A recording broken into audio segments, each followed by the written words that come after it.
Buongiorno a tutti ragazzi, buongiorno. Oggi mi trovo qui a Tovicello perché ho avuto un incontro con Marcello Polassi e il presidente della Sardegna Sotterranea di Cagliari, e quindi li ho incontrati e mi hanno dato il permesso di fare una produzione qui a Tovicello. Mi hanno detto che qui c'è una galleria, qui c'è, mi ha detto che possiamo tranquillamente a visitarla e quindi ci entriamo un pochettino, non fino in fondo perché devo seguire sempre a loro e mi ha dato una possibilità. Mettiamoci il caschetto.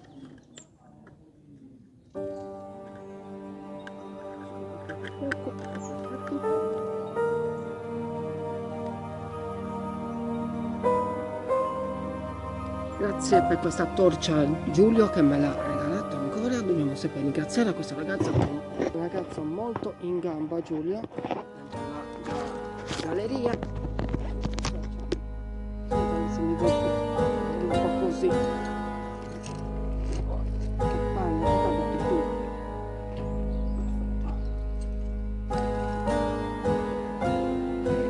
Ok, secondi dentro ragazzi, voglio visitare la galleria. Let's go.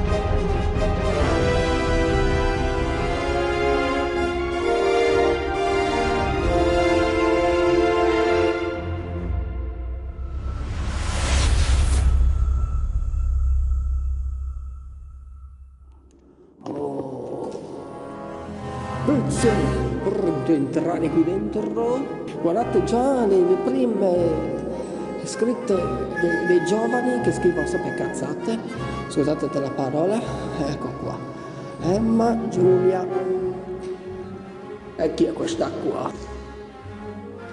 Allora, qui c'è qualcosa di interessante, qui c'è una specie di tessera, però zoomare Charlie.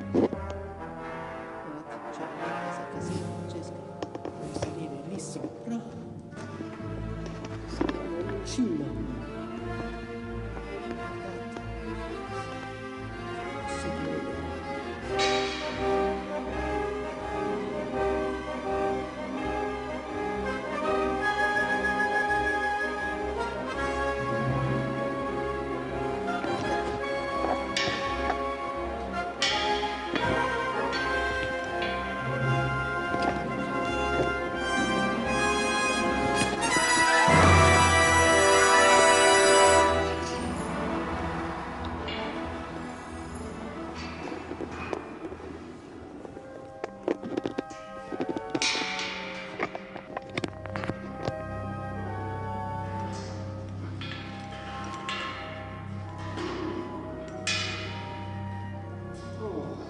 Sì, diciamo che qui c'è un altro passaggio, ci sono i due scene di sotto.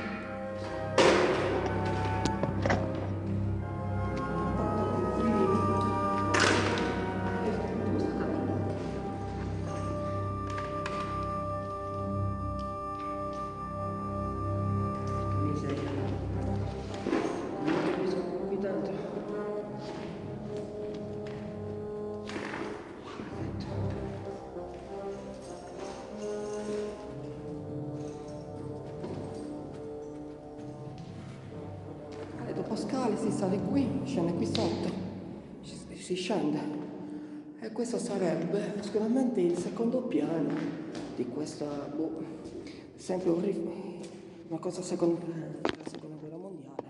Guardate, si scende qui sotto, si scende, incredibile, e noi siamo scesi da qui, è fantastico. Comunque ragazzi, scendiamo, vai, andiamo. Ha ragione Charlie, ha detto che non è un pozzo, è una vasca dove filtra l'acqua, una cosa del genere. Porca miseria. Oh, mi è caduto un sacco di volte il caschetto, tutto mi è caduto. Questa borsa non è più stabile per fare esplorazioni, soprattutto per le piccole avventure. E qui ci sono. Ah, non c'è niente. Ok, allora proseguiamo, ritorniamo con il gruppo. Vai, andiamo. Let's go.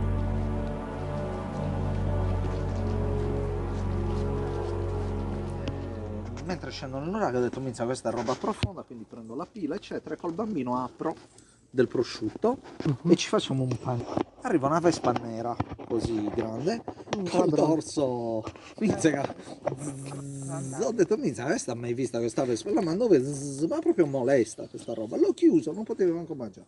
Scendo nel nurago e dopo, mentre stavo esplorando il nurago, quest'altra roba rientra e dal terreno si sentiva tremolio leggero e un rumore di vespe.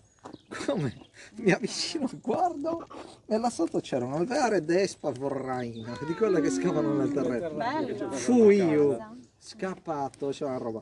Un'altra volta con te ero Angelo, stavo raccontando la storia dei documenti dell'Italcementi, avevano fatto il nido là nella cellulosa.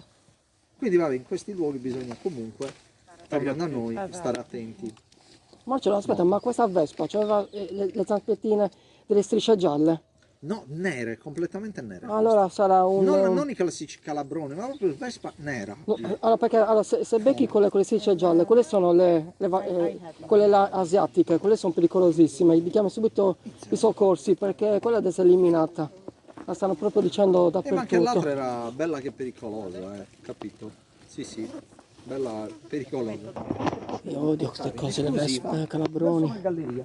Spero di non imbarcarmi mai. Se avete la pila, cominciate a tenerla per mano.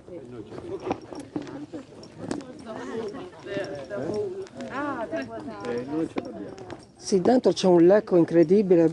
Se ero entrato tanti anni fa quando ero più piccolo, mi ricordo qui dentro. Apparteneva sempre sui militari, giusto? No, questo era un salone nel quale c'è l'acqua, 2 stanze, che sono state realizzate 20 anni fa, quindi un serbatoio Mamma mia. Entreremo tutti insieme con lei perché... d'acqua collegato Ok. con un pozzo, opera moderna. Questa è più antica. Ah, ok, sì, Non questa è la antica, famosa finisce miniera, questa sì. è una galleria sì, di stile minerario. Sì, è vero che qui c'erano anche quelle cose che erano appoggiate nelle... Allora, brevissima Sì, la pausa. famosa galleria che ho fatto nel 2013, ragazzi. Entreremo là dentro. Prenderò la seconda torcia, prenderò quella che si può espandere. Chi ci sono là dentro? Chi ci sono? Guardate che buio ragazzi, che buio. Charlie, preparati tu perché lo sai, mi conosci che io voglio entrarci là dentro, voglio bucarci. Quindi sarà... guardate quanto è profonda. E quindi voglio entrarci insieme con me. A fra poco.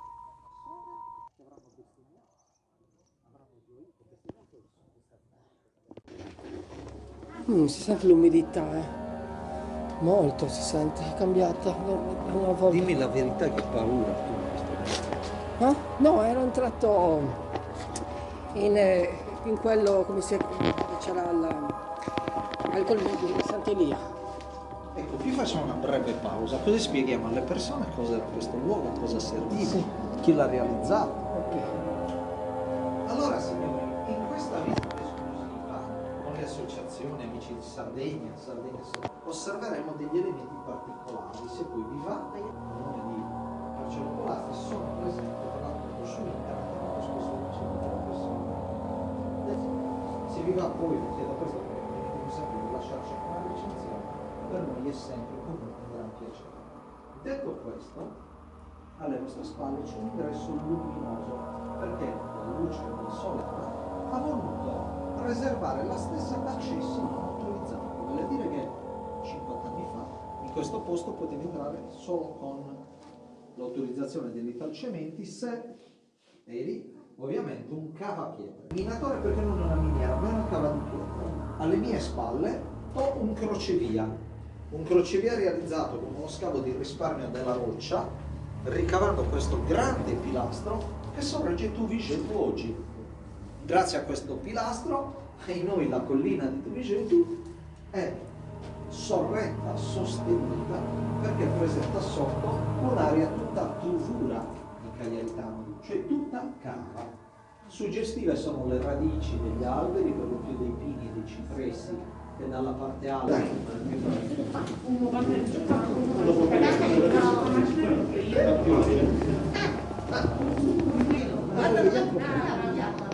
ecco, vedi? Mi sta spiegando il... Sì, ora facciamo la pausa qua. Ti si è appannato l'obiettivo, ti si è appannato l'obiettivo.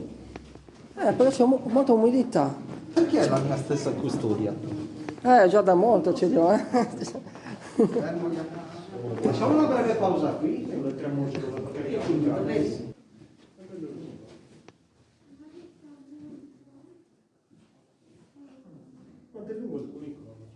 Allora, qui siamo 380 metri ripristinati, ma i bonificati hanno tombato la scuola. Ecco perché dico che è importante un'iniziativa come quella di oggi, che dicevamo Angelo Roberto, perché lui sta riappropriando di gran parte della scuola. Perché per lungo tempo, nel caso di Andrea, quasi tutti i giorni visitano e vedono questi ambienti. Sta nell'appello che ho lanciato prima, ne parlavamo con Angelo con gli amici, ora chiede alla del luogo. Vi voglio dire che in profondità ci sono delle alternative a destra e a sinistra. Vedete, grazie all'intervento sul lato destro di rischiare di non restare più integra e vale a dire uno spettacolo che si è improvvisato. Non ci posso credere, tutte le radici.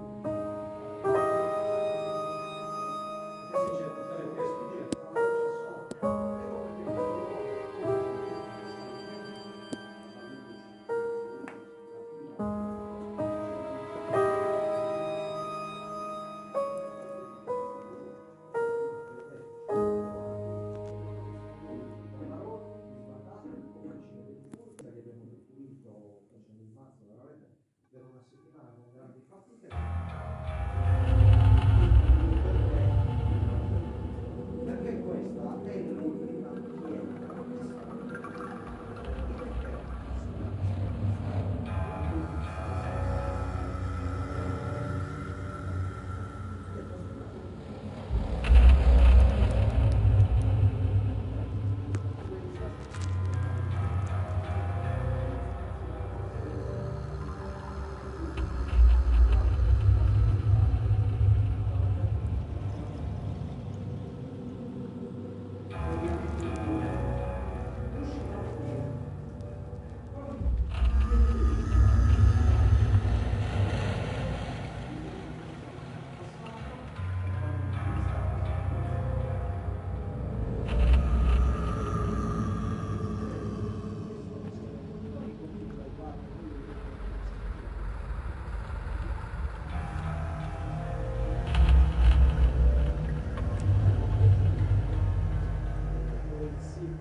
E soprattutto se ci sarà prossimamente un'altra bellissima.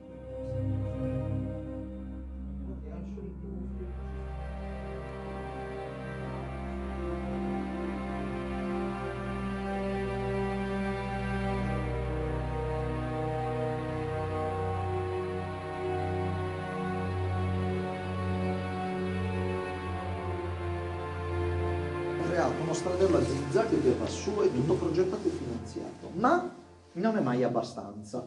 Una volta aperta quell'area bisognerebbe dichiararlo, penso, comunque parco archeologico naturalistico, non solo parco comunale e parco pubblico, ma tutte le caratteristiche di peculiarità per poter essere in primis un parco archeologico identitario.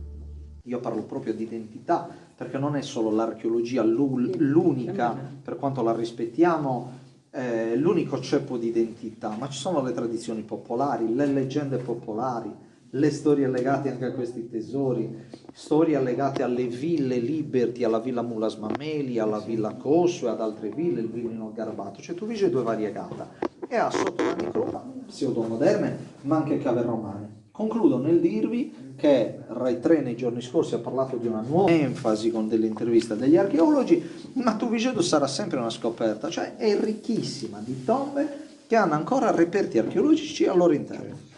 Lo si dice a volte in modo sensazionalistico quando si scoprono, ma io stesso un giorno, avevo 14 anni, ho trovato delle anfore che consegnai all'archeologo Carlo Tronchetti, al professore Enrico Azzeni, con tanto di ricevuta di consegna, che avevo preteso oltre, cioè, con dei solleciti, per dirvi quanto è pieno di roba là sotto.